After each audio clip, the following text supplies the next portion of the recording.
For those of you who don't know, my name is Adriana, and I am a queer and non-binary Mexican-American reviewer, and my channel is Perpetual Pages, and I am thrilled to be here with debut author Aiden Thomas with their book Cemetery Boys, which comes out on September 1st now. So thank you so much for being with us, Aiden, and welcome to Quarantine Pages. Yeah, I'm so excited. When I learned about like what you guys are doing with Quarantine Pages, I was like, that is so right up my alley. I just want to read quietly with other people. We do it all the time. You are welcome. Best. So I know it's like your worst nightmare and I didn't bring cue cards for you, but could you describe for like the negative 5 people who are present who don't know what Cemetery Boys is about, which frankly I think would amount to a Herculean effort of ignorance on their part. But for those who don't know, how would you describe Cemetery Boys? Cemetery Boys, it's about a trans boy named Yadriel, determined to prove his gender to his very traditional Latinx family, and they're all brujeks, so they can perform magic. Yadriel decides to prove himself as a brujo, that he's going to go summon the ghost of his cousin who has recently died under suspicious circumstances, but he accidentally raises the spirit of Julian Diaz, who is this bad boy that goes to his high school, and Julian refuses to be released to the afterlife. So it turns into a kind of like murder mystery adventure situation. Yes, it does. Also, can I say you did great, so nothing to worry about Thank there. you. Kind of going off that, I know something you recently talked about on Twitter was that you sort of struggle to describe Cemetery Boys, which I've definitely experienced myself. I don't know if anyone's noticed, but I've kind of gotten out of it by being like, it's a YA story, and like not at all putting a genre on it. Yeah. But yeah, it's like you talked about, it has elements of supernatural and paranormal, which I don't know the difference between those two, but they're there. And then elements of magic and fantasy, and there's coming of age, there's self-discovery, there's, you know, self-determination, there's also romance. And I think it could even be argued that it's got a little bit of magical realism, which, for the love of God, for everyone listening, is a term that only applies to works by Latinx authors. I said what I said. So I'm very curious to know, how did you categorize the story when you first pitched it?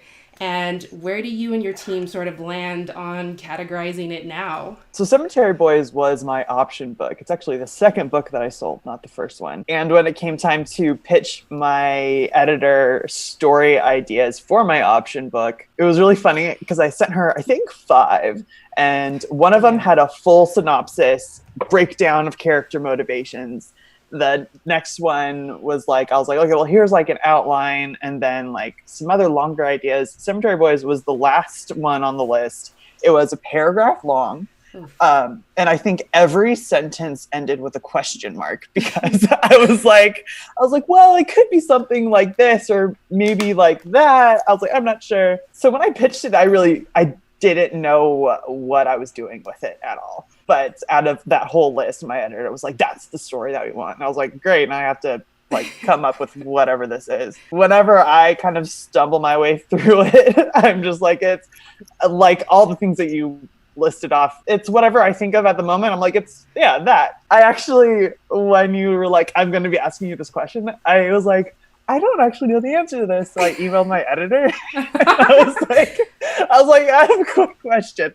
What genre is Cemetery What is Boys? it? I want to know the official ruling.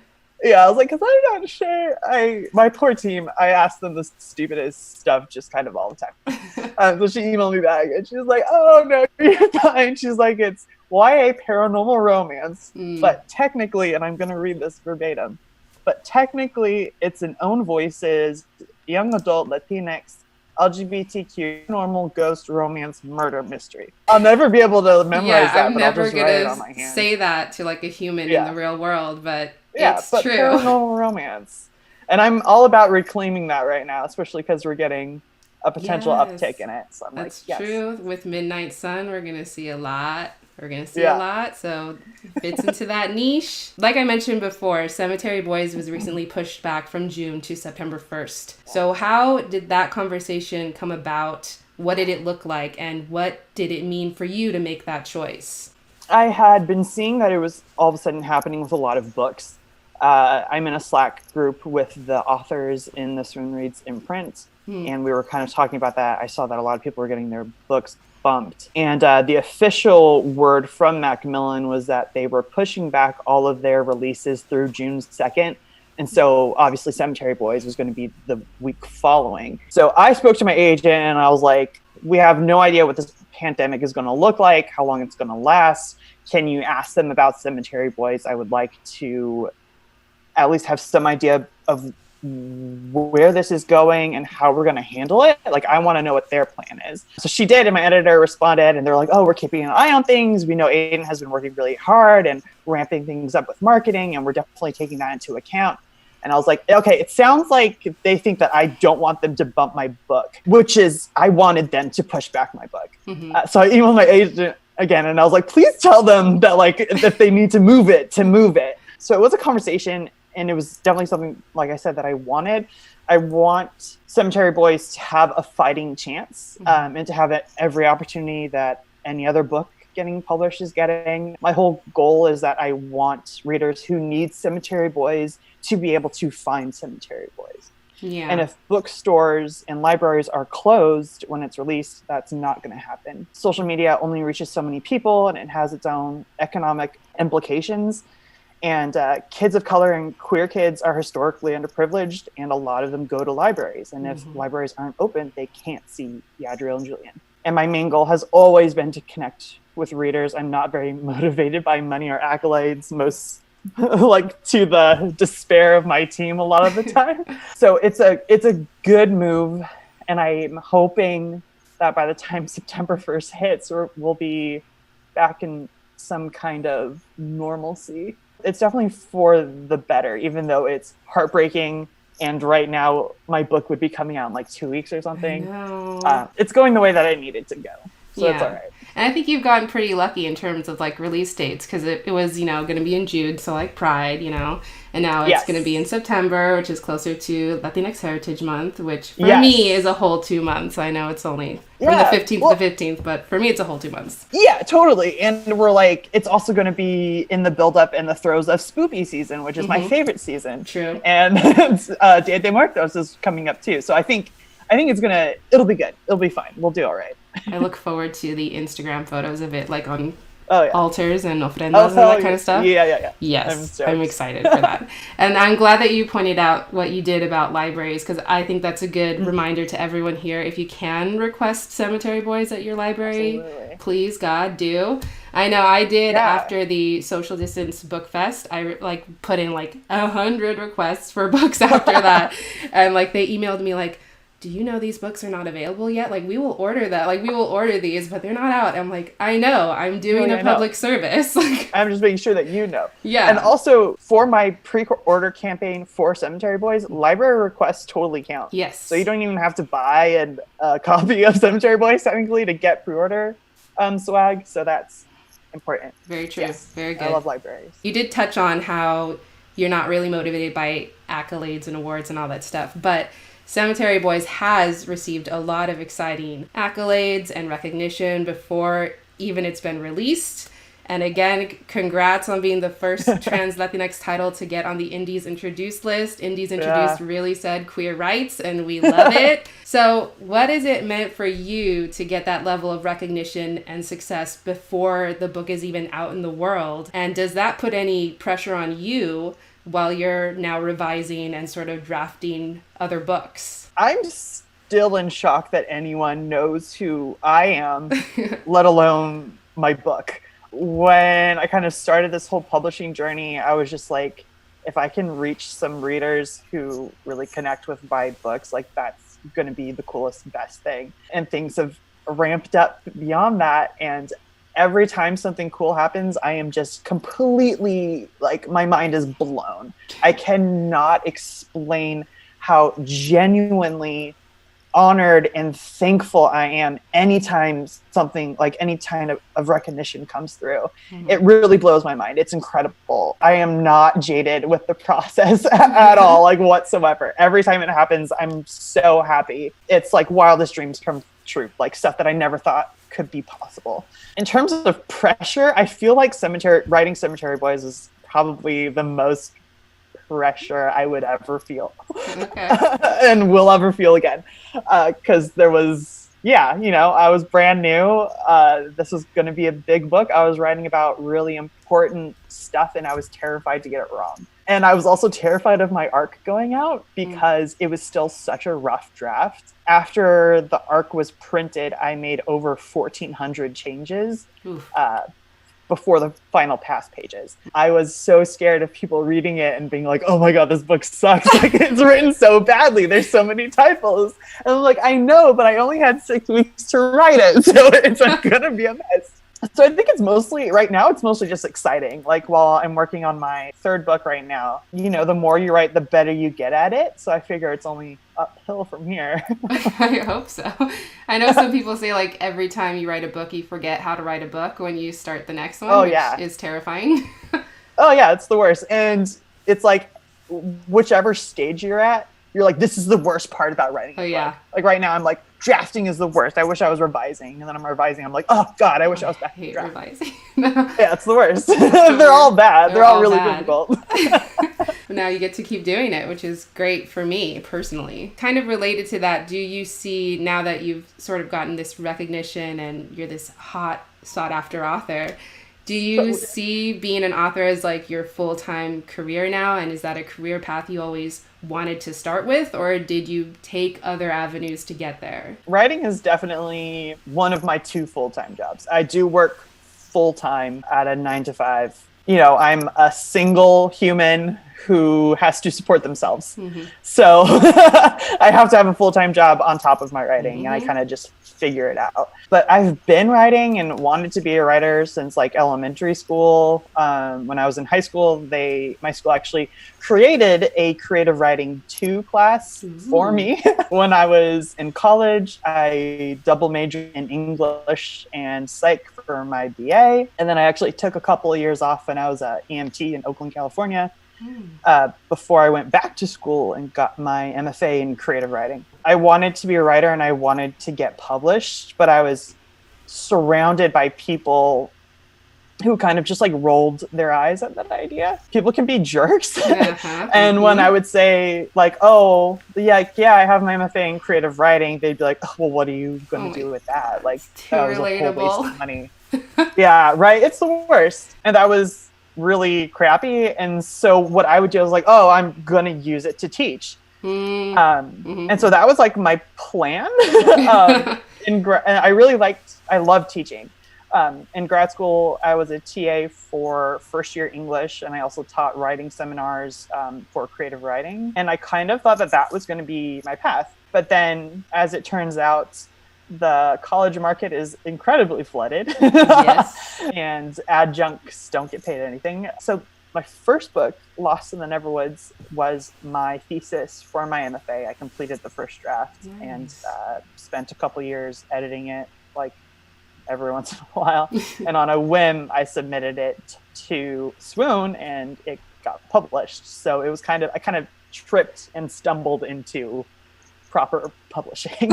I'm so glad you said that too, because like I have a degree in writing as well, which means I'm the laughing stock of the family, of course. And I actually I remember taking like all these workshops, and like professors like mid-workshop would be like, your degree is useless. Like, what are you doing? Like, they pay me to be here, and like you guys are wasting your time. And I'm like, people are thanks. Yeah, it's the worst. It's the worst. And I feel like that's a sentiment that's especially kind of thrust upon writers of color. Yes. Very often. Yes. They're like, what are you even doing here? Which is a whole other level of I know. Words I will not use. I know. But yeah, it's total BS. Yeah. I wanted to ask that question because I feel like what a lot of people don't realize is that artistic career paths are usually not an option, or at least not a first instinct for marginalized folks, especially POC, QPOC. So like for many of us, we would be the first in our family to even pursue anything like that, because it's grilled into us that we should value stability and clearly defined upward mobility, because because many of us come from families made up of immigrants, or we're descended from immigrants who didn't have those things. So there's no clear path, and sometimes the people around us are like, they don't know how to support us. And I guess it comes out that way, like, what are you doing? When what they're Totally. really saying is like, we don't know how to support you. So I was kind of curious if that was also your experience, and if so, what kind of resources or methods of support did you find to like sustain and empower you as an author as you took that leap? I am a second generation American, and I am first generation college student. When it comes to higher education, it's a mixed bag. It's something that's absolutely built on classism. It is elitism. It is not accessible to people of color, especially. A lot of the time, people can put forth this idea that in order to be a writer, you have to go to school. That's not true. Don't believe a word of it. It's not. You can teach yourself how to write. There's also so many resources online. The thing about college and being successful at college, and even stuff like knowing how to afford college, like I didn't know. No one had gone to college before. Marginalized communities like legitimately don't have access to the information on how to even get into colleges and to be able to afford it. Yes. That students whose family have been going to college, like they already know what they're doing. I was stumbling through it myself. I put myself through undergrad and graduate school. Online resources are so incredibly important and helpful. Google can do so much for you. Truly and can. especially even to get into college, yes, but even just if you don't want to do college, if you can't afford college, there's so many writing resources on the internet. I am hugely obsessed with Jessica Brody. She wrote the book, Save the Cat Writes a Novel. Yes. Incredibly helpful. She also has a Udemy course that's constantly on sale for like $12 online. So if you go to udemy.com, search Jessica Brody,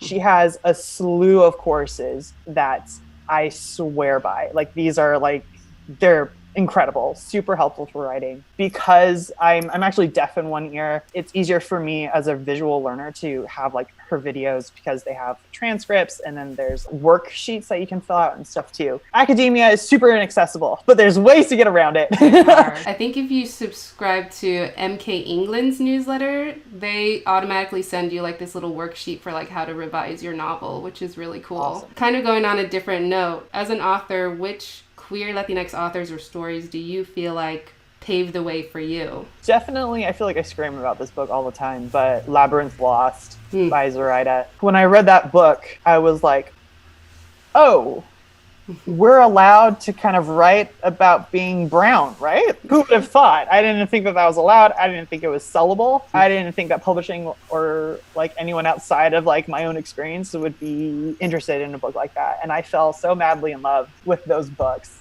And they changed a lot for me. They made me see that it was possible and doable, and that readers, especially Latinx readers, are hungering for this. Yeah, that completely changed the game for me. I think for me it was, I always say this, but it was Aristotle and Dante Discover the Secrets of the Universe by Benjamin Ladera Sainz.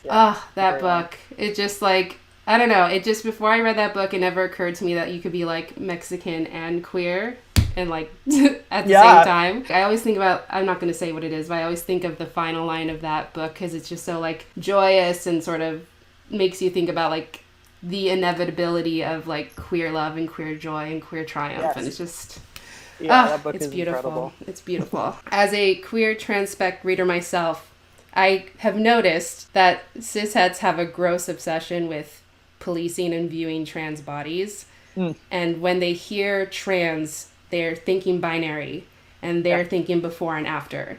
So if they perceive you to be in the before, they want to know how you're going to get to the after. If they perceive you to be in the after, they want to know what you look like before, which is none of their business. So I love that Yadriel actually wears a binder in the story, and that the realities of that experience are on the page. So I was wondering, why did you choose to write Yadriel's experience of transness the way you did, and why was that important for you? So that's really interesting, right? The idea of the before and the after, like what a person is before, how they come out on the other side. I feel like Yadriel kind of skews that idea, right? Between like mentally and emotionally and physically. Mentally and emotionally, he knows exactly who he is. He is not discovering his gender. He is not exploring any of it. He knows he is a boy. That's it. But his physical, he's not on hormone replacement. He hasn't had any medical interventions or anything like that. And I think that can be confusing for cisheads because they're like, wait, how could they possibly be like so set in knowing who they are if they haven't gone through all of these ways that they have decided makes a trans person valid. So it was really important for me to include casual transness for a number of different reasons. Like I said, when people think of trans bodies, they think of bodies who have gone through hormone replacement therapy or surgery, and I wanted to push against that. He's still trans. He's no less trans than anyone else. And I think that kind of pushing against people's expectations and kind of making them rethink how they look at things, it was especially important to have this teenage trans boy who's just so completely set and comfortable in his identity. He's not learning to explore his gender. He knows exactly who he is. And I don't think that's a very common representation in media right now. So that was something that was important to me about Yads and who he was as a character in this book specifically. Yeah, I think a lot of people don't understand that like all trans people have trans bodies. Yes. So it's like it doesn't matter what body parts you have. If you're trans, you're trans. Absolutely. So I like that you pushed back against that. Something I've only really seen in, I want to say, Austin Chant's book, Peter Darling. It never at all tells you like how he looks or, you know, what body parts he does and doesn't have. So I think that is really valuable. And I'm glad your story went down that path. Also, like, represent for all the people who don't properly towel off before they put on their binders, because that struggle is real. So I'm glad it's in a YA book because that struggle is real. I think something a lot of own voices authors especially struggle with is navigating the line between authenticity and performativity. So how did you go about writing Cemetery Boys in a way that felt authentic and true to you? And how did you decide which kind of details to include? Yeah, so kind of going back to the topic of casual transness, that's a big part of authenticity to writing trans characters as a trans author. I know the tiny little like experiences and daily obstacles we face that a cis person would have no idea of or like even be able to conceivably think about. So instead of these big intense moments that cis folks only talk about, like hormone replacement therapy, top surgery, coming out, getting bullied even, I wanted to pull in quieter moments. Like you said, getting stuck in your binder when you're trying to pull it on fresh out the shower or something like that. Dodging glances, worrying about getting clocked, and like navigating pronouns. I wanted to lean into those smaller experiences because I feel like those are the ones that happen more often. And those are the ones that not a lot of people who don't have that experience think about. I'm glad you sort of brought up pronouns because I think it's really interesting, especially for Spanish speakers, shall we say? Because I know you use both he, him, his pronouns and also like sort of neutral pronouns as well. Yeah. How did that sort of factor in when you were thinking about how Spanish works in relation to Yadriel as a trans boy? Yeah, so it's complicated, right? It's complicated. Being trans in general is difficult enough, teaching people to use the right pronouns when you're not passing your stealth. But for Spanish speakers, it's a whole new level because our language is grounded in gender. So there's literally landmines that you step on all the time. And that was something that was important for me to kind of explore and explain for folks. It's like an added layer of nuance to the trans experience as a Latinx person. And that was something that was really important that I wanted to showcase. Again, these small nuances that people who have not had the trans experience like wouldn't even think about. Kind of going off that, Cemetery Boys has obviously resonated with me on so many levels. And I think something that's really moved me is how many queer professionals have their hands on the ball, right? Have been involved in its production in so many ways. Like from the cover art to the audiobook, queer and transspec artists have really contributed their time and their energy to your story. So how important was that for you, and how involved were you in the selection process? And do you have any tips for like emerging authors on how to secure own voices creators in the production of their stories? I cannot stress enough how amazing Macmillan and Swoon Reads has been supporting me and supporting this story. All of these representation behind my book that I have was initiated by them. I didn't have to ask for it, which is mind-boggling. I am so thankful, and I feel very lucky to have had that experience because it's not a common one. I got an email for the cover artists with their examples, and every single one that they sent me was trans and or an artist of color. I selected Mars Lauterbach because I had actually been commissioning them for Cemetery Boys art since I first started the draft. So they already knew the characters very intimately. Their art kind of informed what the characters look like in the book. So when I was like, hey, can you like, I'm like working on a story, it's like whatever. I was just like some like weeb, like Mars probably thought that I was doing like online role play or something, or like D&D, and I was like, these are what my characters look like. Can you like draw them for me? I'll be like, yeah, sure. But I was like, oh, it's getting published. And so it kind of spiraled out from there. So Mars was like a very obvious pick for me. And then when it came time for the audiobook, I was sent a sample of Avi Roque reading the first chapter, and I just immediately fell in love. As soon as he said Yadriel's name, I was like, done, signed, sealed, delivered. They're like, listen to it. If you want more options, we can keep looking. I was like, no, I need Avi to do this audiobook. They're incredible. Avi and I got to do a little interview that's going to be included in the audiobook. And so just talking to them, Avi is such a warm, kind human. I'm probably just like a little bit in love with them. It's fine. Not a big deal.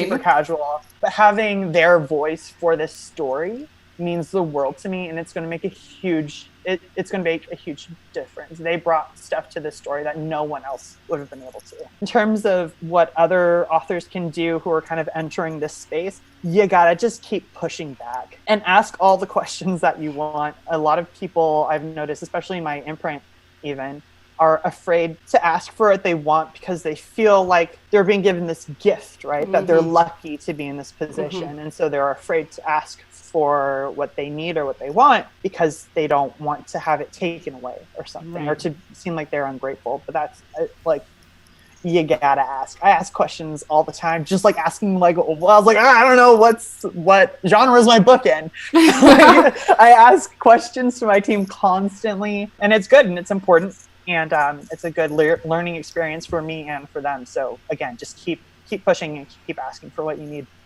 The best you can do. Kind of related to that, what ways do you think authors, especially QPOC and POC authors, can sort of leave a foot in the door for authors or creators coming behind them? Publishing can be very competitive. People want to pin you against other authors. They want to turn things into a competition. I get a lot of comments about people being like, oh, well, this book and this book or this author, it's similar to your stuff, and how do you feel? And I feel like I'm constantly sending out the evergreen tweet of marginalized authors are not my competition. They are my community. And I think that that's something that's really important. As I'm getting a more audience, it's more important to me to boost other voices and opening up that space, creating space, carving out space, shoving my shoulder into the door so I can sneak people through it. That's really important for me. And that as a community of marginalized authors,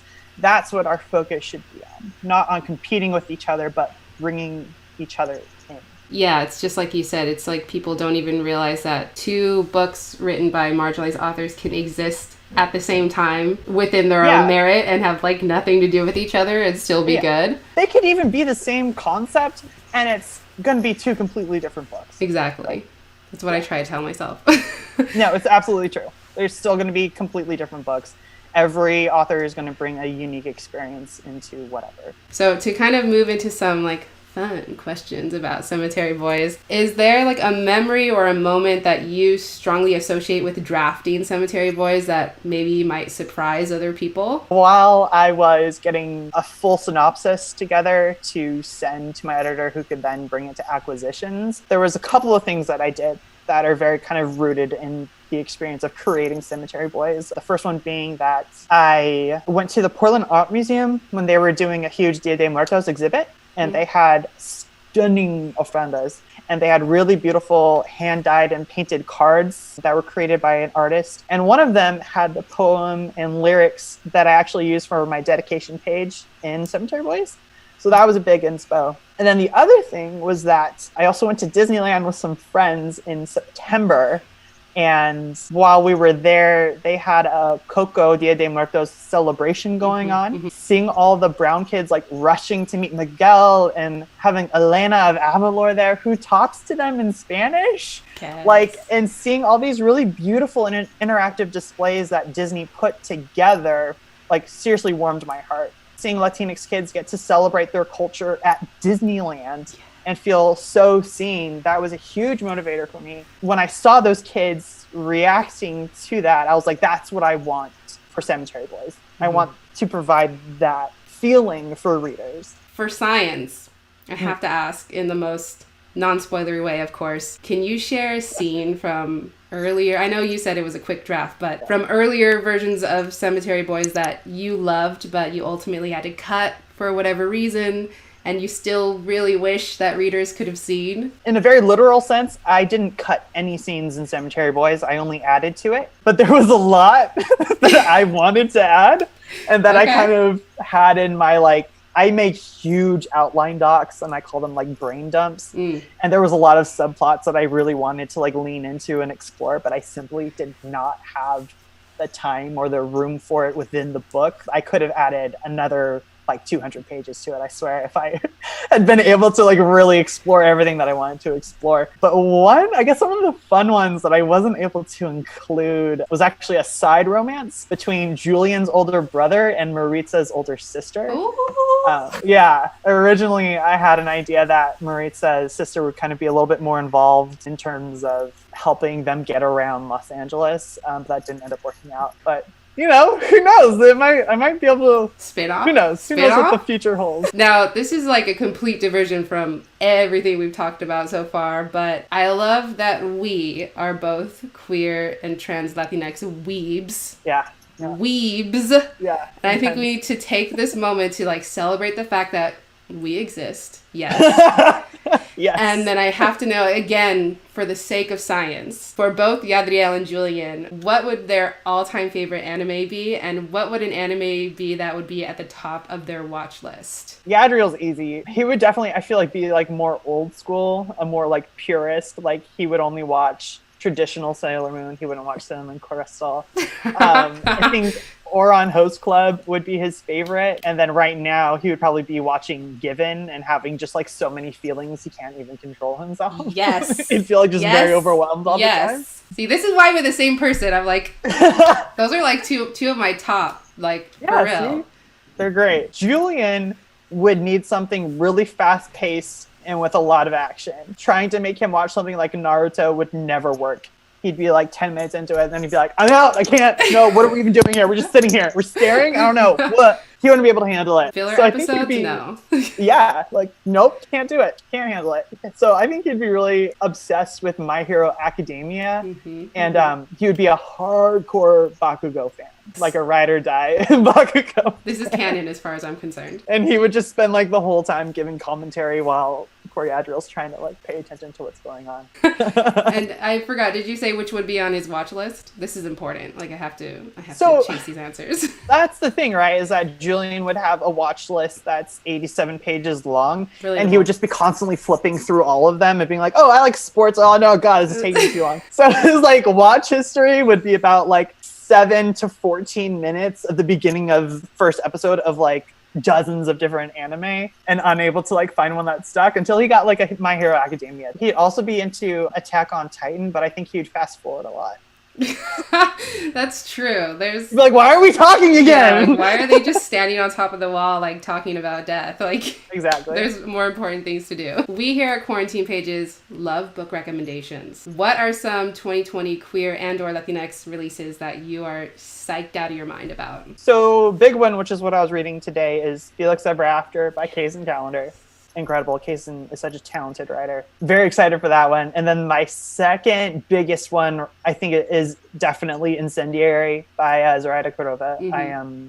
I can't wait to get that. That's the hard thing about writing, is that you get a lot less time for reading. That's what I was thinking. It's like you probably get sent like all this stuff to read. Yeah, I get a lot of requests, and I'm just like, I wish I could, but I'm writing my own stupid book. It's getting in the way. Now, moving to the questions I collected from Latinx readers and reviewers. The first few are from Mitokaya Adriana from Boricua Reads, and she wants to know, Cemetery Boys in part tackles the issue of homeless youth in LA, which not many stories talk about, obviously. So why was that an important topic for you to shine light on in this story? Talking about things that I wanted to add and didn't have space for. I wanted to have a very large subplot about homeless youth in East LA, and I simply did not have the space to explore it as fully as I wanted to, and I didn't want to like half-ass it. If I was gonna do it, I wanted to throw my whole self into it. I think the biggest part for me about homeless youth in East LA is that a lot of people write it off as like this is just troublesome teens, right? They're runaways, they're kids who don't care about their education, who just want to like mess around or whatever. And it's very othering. And it is taking a lot of agency away from those kids and their lived experiences. No one's putting the time in to understand where they're coming from or considering why they're on the streets. And also why they don't reach out for help, right? From like police. It's like, again, a whole other subsect that I could have written a whole book about. But I wanted to explore that. I wanted to show kids who are houseless, but aren't necessarily without a home, just that their homes look different than societal expectations of what we say and how like teens should be living and what counts as a home. And so it was really important for me to kind of explore that, to poke holes in it, and again, to bring to light these ideas that people often just kind of push aside. They don't want to talk about it, and they don't really care about the perspective or the background or like the history that these kids have gone through. So it was important for me and Julian's friends to show different reasons and different situations of why homelessness can be so prevalent, especially in East LA. And that was a really important topic for me, and I wish I could spend more time on it, but maybe in a future book. Well, for what it's worth, I think you did a pretty good job of showing, Thank you. All the different reasons that we don't think of about what would sort of contribute to youth becoming homeless. So Absolutely. I'm glad you included that. Adriana also wants to know, there are instances where Yadriel experiences being dead named, but he's never actually dead named in the text, which... Thank you. Okay? Yeah. So how did you navigate that, and why did you make that choice? First of all, Adriana's one of my favorite people. So literally. Hello. Legend. Whoever's not following Boricua Reads, like, what are you doing? Go right now and follow Boricua Reads. You need to get on it. Dead naming is something that cis writers love to abuse, and it's always done from the cis perspective and for a cis audience. It's never for trans readers. It's never for their well-being. I wanted to address dead naming because it's absolutely something that happens to trans folks incredibly often. But I wanted to stress the fact that dead names themselves do not matter. They are not necessary to know. They are, in fact, no one's business. Yep. Even for fictional characters. What's important about dead naming is how it makes trans people feel. And that's what I wanted to lean into. And that's why I never say and will never say a trans character's dead name. I love that. And I think you did come up with some clever ways to sort of like dance around it. So yeah, appreciate you forever and always. Adriana's last question is, if you lived in the world of Cemetery Boys, what would your token or artifact be? And for anyone watching who obviously hasn't read the book, which maybe some of you because it's September 1st, artifacts are things that are connected to the characters in sort of an intimate way. So like for Yadriel as a brujo, it's his dagger, and for Julian as a spirit, it's his necklace. He has his pendant. Basically, these are items that are so intrinsically tied to you that when you die, your spirit is still attached to it, right? Yes. Julian actually has my necklace. When I started as an EMT for Oakland Fire back in California, my mom bought me a St. Jude pendant. I was like, she is clairvoyant. A St. Jude pendant for good luck, St. Jude is the patron saint of lost causes and hopeless situations. Mm-hmm. He is the patron saint of EMS workers. That was actually my good luck. And I wore that 24/7.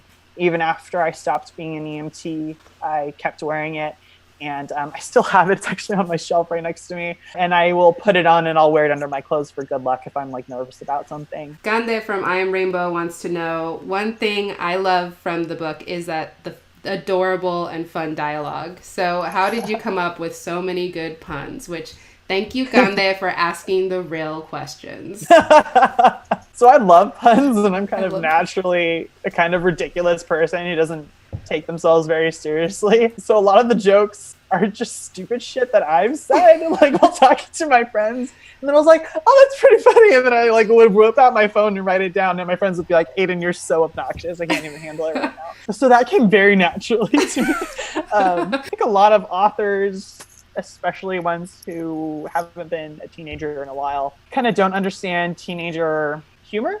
And that can make their books kind of feel like their characters are in their late 20s as opposed to 16. Social media has helped a lot. I am obsessed with TikTok and I scroll through it constantly for hours and hours. I got a lot of like humor inspiration from there too. I tell authors where they're like, well, how do you write so like authentically about like your characters sound like they are 16-year-olds? And I'm like, you gotta actually interact with teenagers if you want to know like what they're like.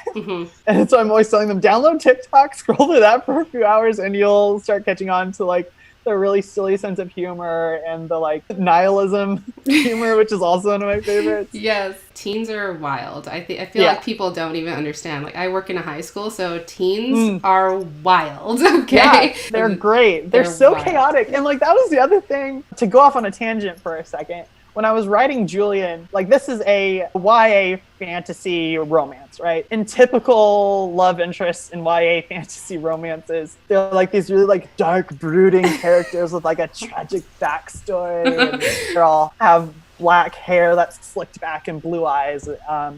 Julian is not that love interest. Julian is a chaotic mess. He is all over the place. It was important to me that he was a teenager. Teenage boys are bananas. They're off the walls. They're ridiculous. They're wonderful. And so I really wanted to have a love interest that was actually like a teenage boy. So yeah, he's not your typical fantasy love interest, sadly. No, he's very different. You nailed it, because he does make the best puns, which I think thank you. That's like the best method of seduction anyway, so.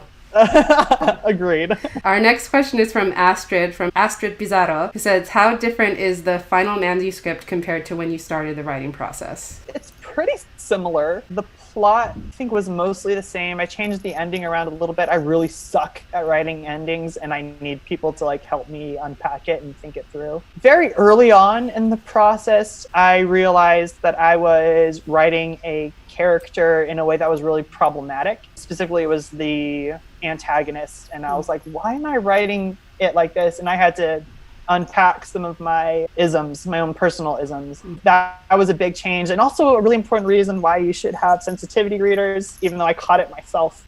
What am I? I'm a trans, queer, Latinx, disabled person. I still got readers who were in like literally all of those marginalizations to read over and make sure that I was being harmful, because you have your own internalized crap and that can come on the page, and that's dangerous. The final draft is much more nuanced and it's more detailed. As I went through it, I just kept bringing in more Latinx magic, and I think that was like the best improvement overall, honestly. I'm honestly so excited to read the final version. I'm like, do I even know the story? Really, I don't know. Like, maybe I don't. Maybe it's a whole new book. It's good. I can't wait for it to come out so people stop reading the arc.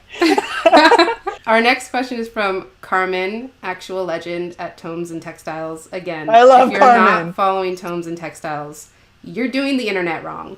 Carmen wants to know, how do your friendships with other writers influence your writing or writing process? So when I wrote both of my first books, I didn't really have any writer friends. I've only been on Twitter since I sold Lost in the Neverwoods, which was winter 2018. For a very long time, I was way too afraid to make friends. It's interesting because in real life, I'm very used to people being unkind, and I'm used to coming up against a lot of phobias and isms. When suddenly I was on the internet where people can hide behind anonymity, yeah, that's the word. I was really scared and I was really intimidated. As I'm working on my third book, and now I've gotten a lot braver and I've learned how to block and set up my Twitter notifications. It's been really incredible to have a community and to be able to reach out to folks who are going through the same crap that you are, so you can commiserate with them, but also most importantly, so you can ask for help when you get stuck.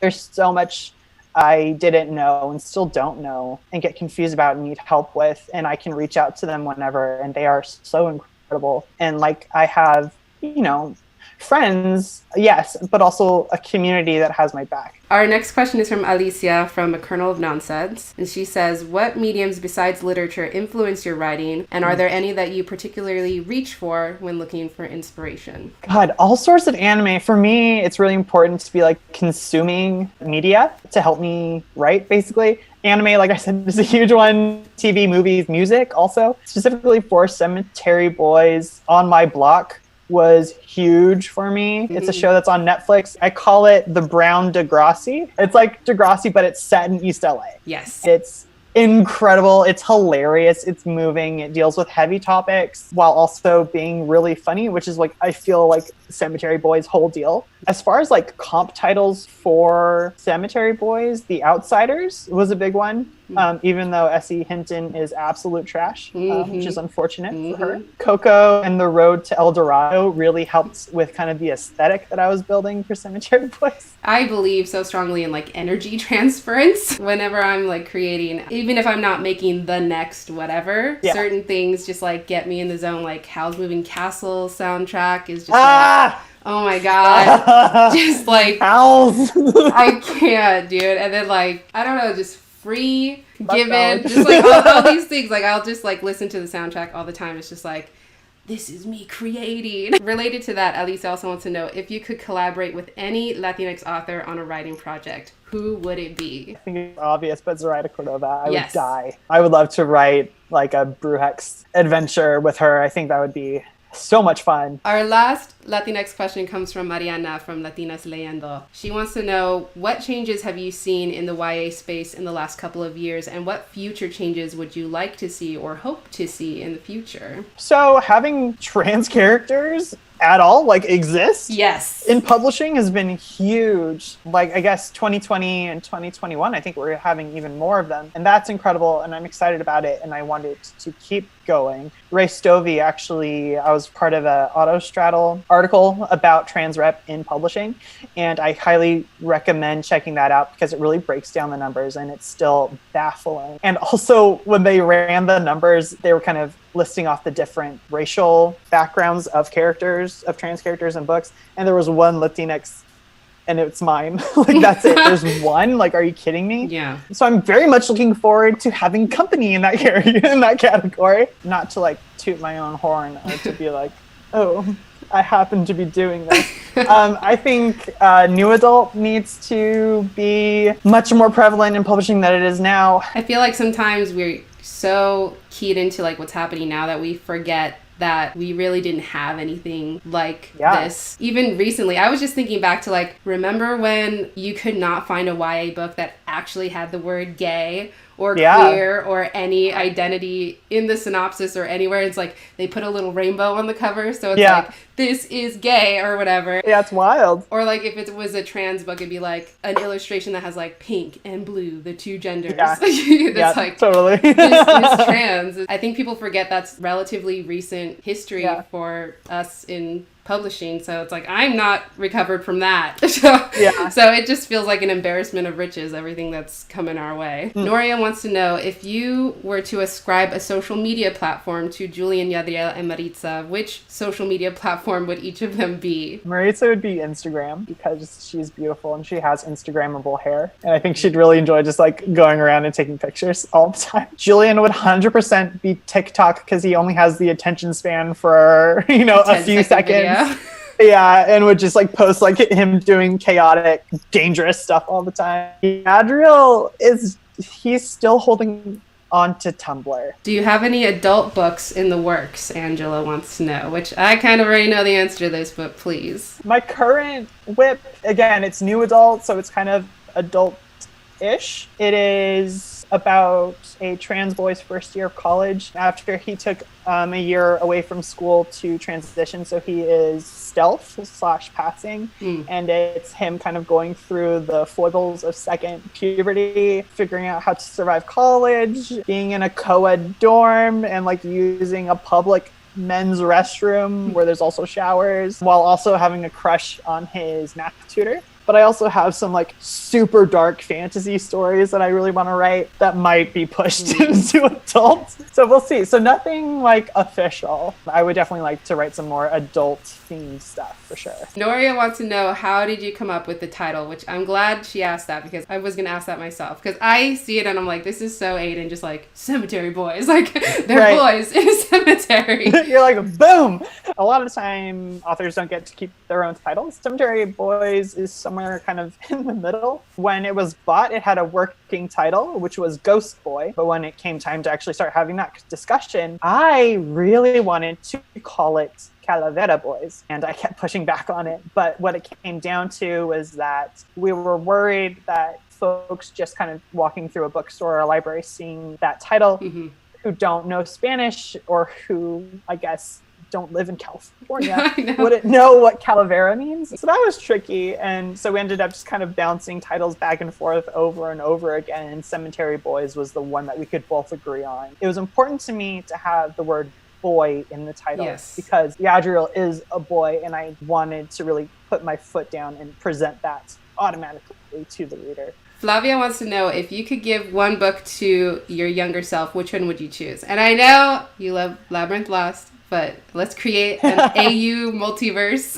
where you have another book in mind. I don't think there's any trans books out right now that would have made me feel better, but I think that the Song of Achilles would have done some real emotional healing for me, just because it's so beautiful, beautifully written, and it's such a sweet story, even though it's a little bit tragic. I think that one would have been really, really important for me to read as a teen, for sure. Dee is reminding me to ask about Lost in the Neverwoods, which I was going to do, Dee. You just had to give me a second. Can you give us the tea on Lost in the Neverwoods? Obviously, only share what you can share, but is it going to be queer? Sure. Is it going to be Latinx? Like, what can you tell us? I will tell you everything. Lost in the Neverwoods, it was my thesis in grad school. I wrote Lost in the Neverwoods when I didn't think that I was allowed or had permission to write stories about Latinx people or about queer people. Lost in the Neverwoods is about a straight white girl. It's funny because after I sold Cemetery Boys and it started getting traction, some people got worried that readers would be mad about Lost in the Neverwoods coming out. They were like, should we try to change Lost in the Neverwoods? And I thought about it a lot, and what it comes down to is that race and culture is not something that you can just paint onto a character without changing the story. If I were to make Lost in the Neverwoods queer, it would be a very different story. I would be rewriting the story.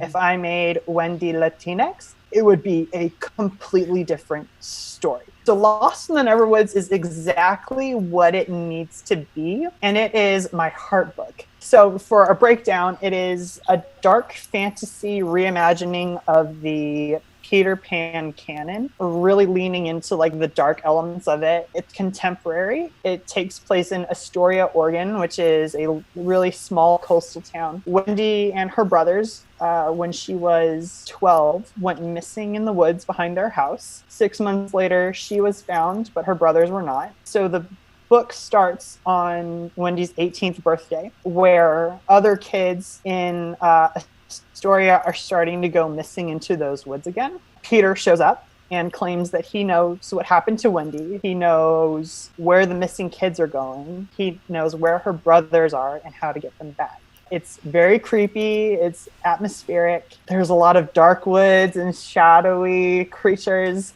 But it's also very much a story that focuses on mental health and family dynamics. And it's about grief and guilt and loss. It's much heavier than Cemetery Boys, but it is a really, really, it's my heart book. I put so much into that story. The people that are going to connect with it are really going to connect with it. And I'm very excited for people to start getting their hands on that one. To wrap up, where can people find you on the internet? Where can they order your book? How can they support you as an author that's debuting later the year? And are there any future events or virtual appearances coming up that we should know about? I'm doing a BOOKCON trans panel, which is going to be really cool. There's some amazing people on that panel. Casey McQuiston is going to be moderating. Mason Deaver, Marco Shiro, AM is going to be there. Victoria Lee. It's going to be really cool. So you should definitely check that out. It's going to be really fun. I have a pre-order campaign going on for Cemetery Boys. If you pre-order it,